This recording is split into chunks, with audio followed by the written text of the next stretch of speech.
Rui Moreira de Carvalho é convidado desta noite do Closing Bell. Rui, boa noite, obrigado por estar aqui neste Closing Bell.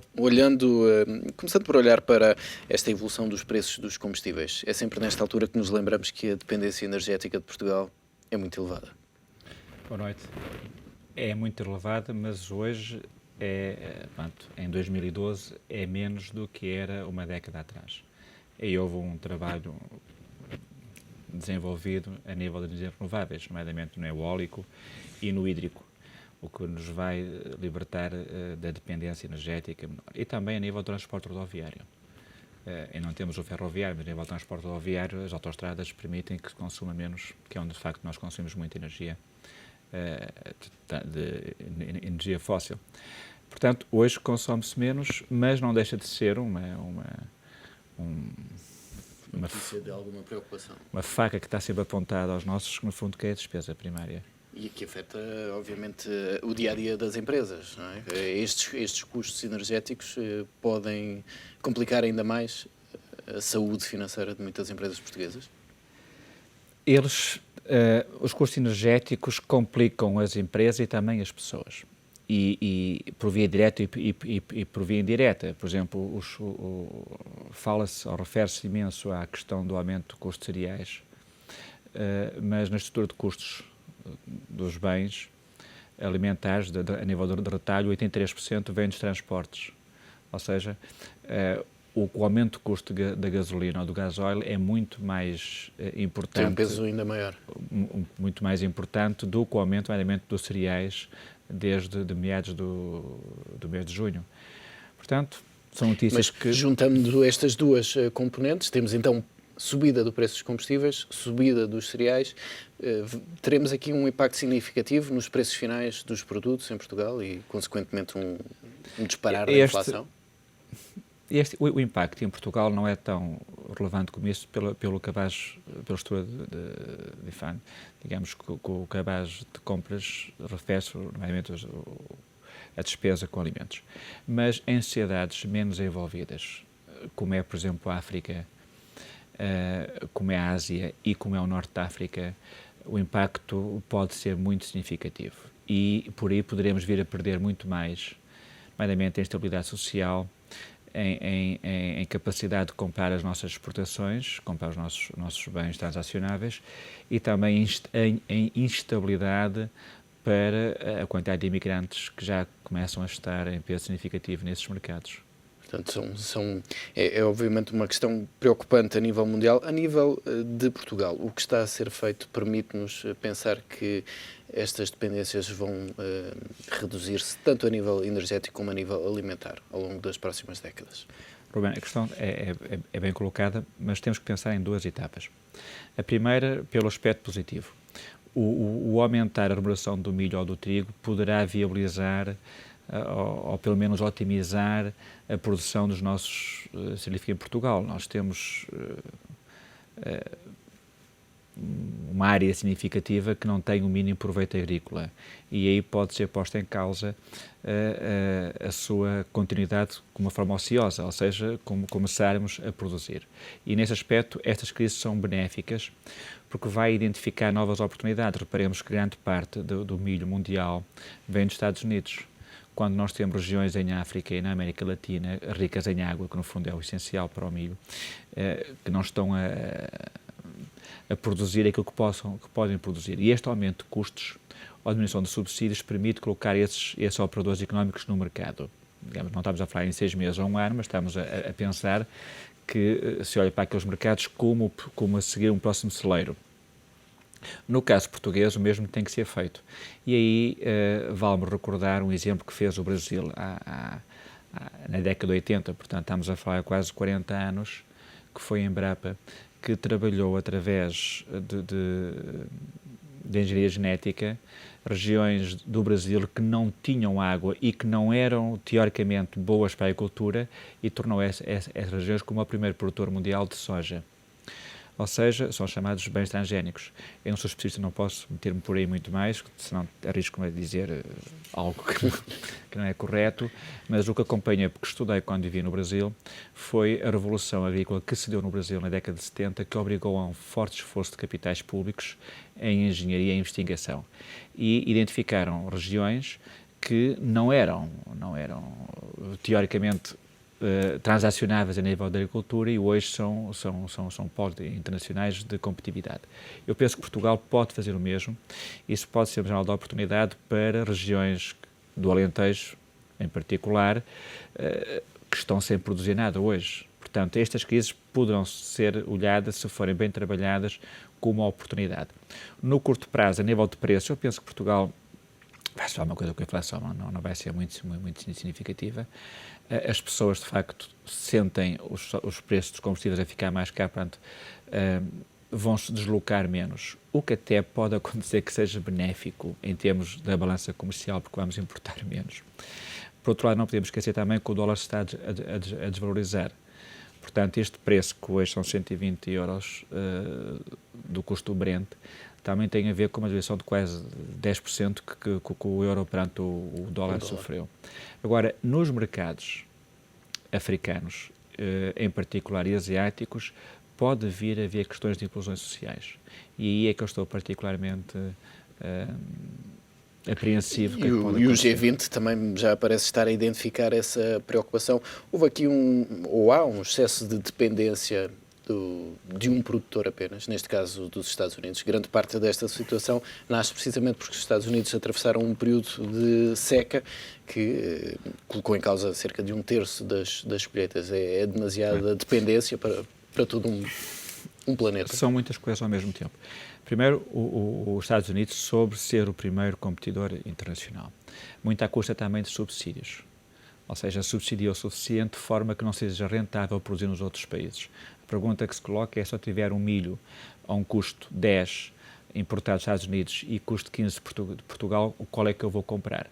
E aqui eu recordo-vos que a PAC europeia tinha a ver com o medo da fome, com medo de nós não ficarmos dependentes de terceiros. No fundo, aconteceu com a Grande Guerra. Por isso é que, muitas vezes, ao matar-se a PAC, chamado Plano Agrícola Comunitário, para a Europa, pode-nos vir a acontecer isso, pode vir nós ficarmos dependentes de terceiros, como está a acontecer agora. Pronto, mas é algo que permite uma reflexão que penso que não será hoje o fórum para isso. Mas esta mesma crise nos Estados Unidos irá naturalmente permitir regiões muito fortes, como é, por exemplo, o Zimbábue, que neste momento está numa crise social, mas Moçambique, o centro de Moçambique em particular, e mesmo da Angola, regiões que eu conheço, que podem crescer de uma forma exponencial, desde que as vias de comunicação, em particular as vias alfandegárias, portanto, os portos de mar, acompanhem esse crescimento. Mas isso é uma coisa, é como a história do ovo ou da galinha, quem é que nasce primeiro. O contexto vai promover isso. Agora, importa pensar que esta crise refere-se apenas a uma diminuição de 13% perante 2011. Eu fui analisar os dados da FAO, portanto, o Food Agriculture Organization, que é, no fundo, uma organização das Nações Unidas para a Alimentação e para a Agricultura, e ela refere que a diferença de exportações de um ano para o outro são só 13%. Ora, os preços aumentaram 40%. Há aqui também algo que as previsões que daqui para a frente se possam vir a cair. Mas, enfim, estamos a falar de uma época de crise de seca, é normal. Portanto, não estamos a falar já de uma mudança estrutural que era, por exemplo, o aumento da população, o aumento do consumo, que levasse a que houvesse uma E aqui estamos a ter também o impacto de uma aposta nos biocombustíveis em alguns mercados, que acaba por desviar grande parte parte das produções para o fabrico do etanol e não de milho alimentar. O que é o etanol, no fundo, é um combustível que é feito através de produtos, o milho ou a cana-de-açúcar. Mas ele não pode também ficar para trás. E aqui aparece, muitas vezes, o tal ecológico, que é visto de uma forma imediata e depois as consequências do mesmo não é visto, não é suficientemente analisado. A parte do etanol, no curto prazo, penso que está em crise pelo aumento significativo do consumo destes bens. E a população tende a dizer, então, se eu não tenho para comer, porque é que estou a produzir combustível que é possível através dos chamados combustíveis fósseis? Mas não se pode esquecer que é preciso acompanhar todos estes processos. Quando o etanol surgiu, nomeadamente no Brasil, ele sempre foi visto como um amigo pouco querido. 30 anos depois, vingou. O Brasil hoje é um grande produtor de etanol e os carros são híbridos, portanto, permitem consumir gasolina e etanol ao mesmo tempo, de uma forma inteligente. Portanto, tudo isto vai fazer falta para que nós possamos, mais tarde, consumir melhor e consumir mais barato. Quando digo melhor em termos ecológicos, porque o etanol não é tão poluente, pelo menos a nível de combustão, do que é o combustível do 2G fóssil, mas a nível de imediato tem um problema alimentar, que o outro não tem. Mas se formos analisar, como há bocado referi, na estrutura de custos dos produtos, repare, o aumento do Brent tem muito mais impacto que tem o aumento do etanol. E se não aparecer combustíveis alternativos ao fóssil, vai ser questões de monopólio relativo. Ou seja, os donos das reservas de combustível vão tender a aumentar o preço. Foi isso que aconteceu em 2007, que levou à grande crise de 2008, foi ao mesmo tempo haver um aumento significativo a nível portanto, do preço do barril de petróleo, do Brent, a preço das commodities agrícolas e a crise financeira. Ou seja, não haver dinheiro suficiente para poder emprestar para suportar o consumo. E foi isso que deu a grande crise de 2007. Depois o Brent caiu para preços, normalmente 30, 40 dólares. Portanto, é preciso dosear bem o esforço de forma a que o amanhã seja mais promissor. E regressando à questão dos combustíveis em Portugal, obviamente que grande parte deste preço também resulta da carga fiscal. O Executivo terá aqui alguma margem para reduzir esta carga fiscal ou algum interesse, até porque também há esse efeito positivo na diminuição do consumo, que é o impacto positivo na balança comercial. O efeito fiscal do aumento já se percebeu já se percebeu que se atingiu um determinado valor de forma a não ter aumentado a receita. A receita com o combustível diminuiu. A pergunta é se porque a taxa é suficientemente alta ou porque as pessoas têm menos rendimento disponível para consumir a nível de combustíveis. Eu penso que é um pouco das duas. Mas se também olhar como consequências disso, no fundo estamos no verão, percebe-se que muitas pessoas começam a andar de bicicleta. Isto não era normal. Nós em Lisboa não vimos ninguém andar de bicicleta. Hoje começam muitos jovens a andar de bicicleta, que pode ser muito bom para a saúde, pode ser muito bom para a cidade, ficar uma cidade mais interessante. Há países, eu vivi na Bélgica, onde as pessoas circulam de bicicleta de uma forma normal. Aqui era quase bonito chegar ao trabalho de automóvel. Eu sou um desses, portanto, que não posso estar a focar. Mas vai-nos obrigar a repensar toda a forma de nos deslocarmos, toda a forma de nós entendermos como ser humano integrado na sociedade, integrado na sociedade de consumo. E cada vez menos, Rui, permita-me que eu diga isto, cada vez menos retirarmos aos governos todas as suas partes, digamos, decisórias negativas. Eu penso que, em regra, um governo não aumenta taxas ou não aumenta impostos porque está interessado em prejudicar a A ou B. E ele, se aumentou naquela medida, ele vai ter consequências a curto e a médio prazo. Que, no fundo, é a nível das eleições, estamos a falar da democracia. Se os colocou, é porque, no curto prazo, nós éramos obrigados a ter receitas. E isto acontece porque nós não criamos rendimento disponível suficiente para cobrir estas tais despesas. Portanto, o aumento dos impostos a nível destes produtos, dos combustíveis, a nível do tabaco, a nível de produtos que, à partida, podem ser substituídos, é uma regra de bom senso. Considerando que também a estrutura de custos dos combustíveis vai aflicar, há bocado dissemos, toda a cadeia de valor dos produtos e, portanto, vai influenciar muito mais o aumento de combustível com o aumento de cereais, como há bocado Mas na questão das alternativas que são apresentadas para as pessoas e para as empresas, As empresas de transportes, nesta altura, têm capacidade para oferecer essa alternativa, para ampliar a rede de cobertura e, de facto, serem uma alternativa viável para quem vem de carro todos os dias? E os transportes urbanos? Se houver menos carros na cidade, os autocarros vão poder deslocar-se com mais facilidade. Portanto, vão fazer mais quilómetros por unidade de tempo. Então são mais rentáveis. Se forem mais rentáveis, eles podem captar mais pessoas. Eles podem utilizar mais. Hoje um autocarro, nomeadamente em Lisboa, tem internet, tem ar-condicionado, tem condições que eram impensáveis há 20 anos atrás. Volta à questão que é se é o ovo, se é a galinha que faz as consequências. Agora, ele tem de começar.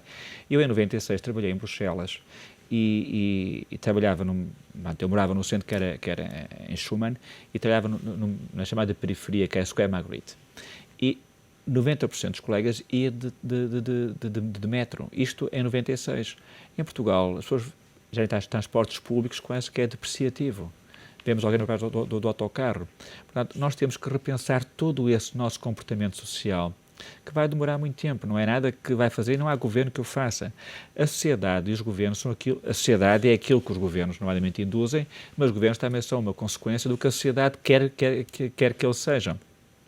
Portanto, encontrar questões que agora são externas. Estamos a falar de desvalorização do euro, o que faz aumentar o preço do Brent em termos lineares, não é? O consequência que vai fazer com que o preço do gasóleo seja maior. Os preços dos cereais externos. Aí nós não podemos mexer muito. O que podíamos fazer era, como é que eu vou combater o aumento de combustível de gasóleo? É começar a andar de bicicleta ou a pé ou apanhar a boleia. Se eu perguntar-me, Ruben, as empresas de transporte, elas fazem parcerias, elas otimizam as suas cargas, elas otimizam os seus clientes. Já estamos nessa fase, ou cada uma quer ter, heroicamente, o seu caminhão às portas? A questão é que, como é que nós estamos a reagir? E isto, quem souber reagir bem, quem souber reagir melhor a estes novos contextos, com novas soluções, é aquele que vai ter mais competitividade, aquele que vai vingar. O modelo que nós tínhamos, qual é que é a minha frota, quantos caminhões eu tenho, o empregado que estava só trabalho com este senhor, trabalho das 8 às 5, saio. Este é um contexto que nós não vamos conseguir viver porque nós não criamos riqueza para o suportar. E aqui teremos claramente o preço como um agente catalisador da mudança. Rui, obrigado pela presença neste Closing Bell. Obrigado. Até para a semana.